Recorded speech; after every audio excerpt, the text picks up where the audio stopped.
नमस्कार। आचरण के साथ मैं हूं टीएन मनीष, हाजिर हूं नए वित्त वर्ष के बदलावों की ऐसी जानकारी लेकर जो आपके बेहद काम की है।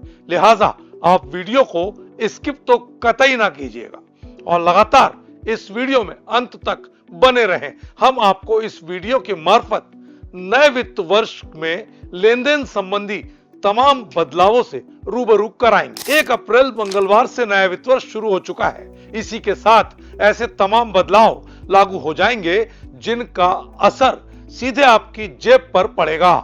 नए वित्त वर्ष के साथ ही टैक्स के भी नए नियम लागू हो रहे हैं। सालाना 12 लाख रुपए तक की आय पर नए टैक्स रिज्यूम में कोई टैक्स नहीं लगेगा।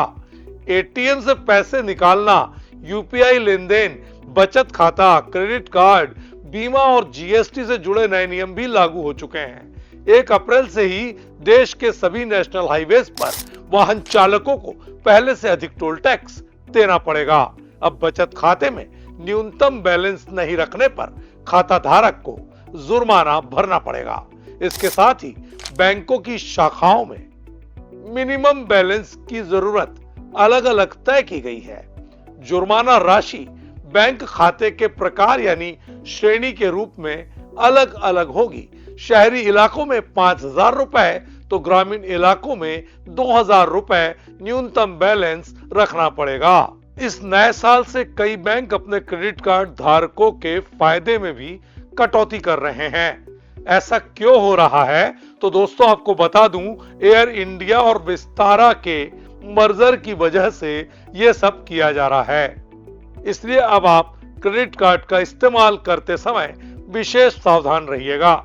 जिन लोगों ने अब तक अपने पैन कार्ड को आधार से लिंक नहीं किया है उन्हें डिविडेंड नहीं मिलेगा और कैपिटल गेन पर टीडीएस की कटौती भी बढ़ जाएगी। केंद्र सरकार के सभी कर्मचारियों पर यूपीएस लागू हो जाएगी।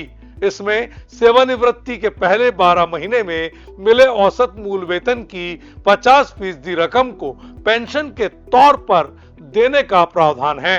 यूपीआई पेमेंट से जुड़े नियम बदल चुके हैं। अब यूपीआई पेमेंट नई गाइडलाइंस के अनुसार नए मोबाइल वेरिफिकेशन भी कराने होंगे। बैंक और ऐप एप्लीकेशन को अपने मोबाइल नंबर के रिकॉर्ड हर हफ्ते अपडेट करना जरूरी होगा। रुपे डेबिट कार्ड से जुड़े नियम भी बदल चुके हैं। इसमें फिटनेस, वेलनेस, यात्रा, मनोरंजन शामिल किया जाएगा। Airport lounge, access insurance cover, gym membership, health checkup आदि से जुड़े नियम बदले हैं। लेन देन की सुरक्षा बढ़ाने के लिए बैंकों में पॉजिटिव पर सिस्टम पहले से लागू है। 1 अप्रैल से इस प्रणाली के तहत 5,000 से ज्यादा के चेक के लिए ग्राहक को चेक नंबर, तारीख, प्राप्तकर्ता का नाम और रकम की जानकारी पहले से ही बैंक को देनी पड़ेगी।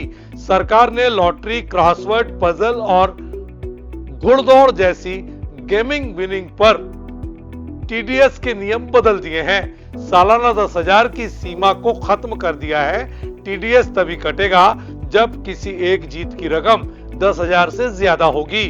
म्यूचुअल फंड पर सेविंग के नए नियम भी लागू हो गए हैं। नए फंड ऑफर के नियमों में सेबी ने बदलाव करते हुए एकत्र फंड को निवेश के लिए 30 दिन की सीमा भी तय की है। बुजुर्गों को टीडीएस पर छूट मिलेगी। टीडीएस और टीसीएस नियमों में बदलाव होगा। वरिष्ठ नागरिकों को 1 लाख रुपए तक की इंटरेस्ट इनकम पर टीडीएस से छूट मिलेगी। सामान्य लोगों के लिए यह सीमा 50,000 तक होगी। आज से ही दिल्ली में पुराने वाहनों को पेट्रोल डीजल नहीं मिलेगा। 15 साल से अधिक पुराने वाहनों को पेट्रोल पंप पेट्रोल व डीजल नहीं दे सकेंगे। पर्यावरण मंत्री मनजिंदर जीत सिंह सिरसा के मुताबिक प्रदूषण नियंत्रण के लिए यह बड़ा कदम उठाया गया है। Maruti Suzuki, Tata Motors, Hyundai सहित तमाम कंपनियों ने अपने मॉडलों की कीमतों में बढ़ोतरी की घोषणा भी की है। यह घोषणा 1 अप्रैल मंगलवार यानी आज से लागू हो चुकी है।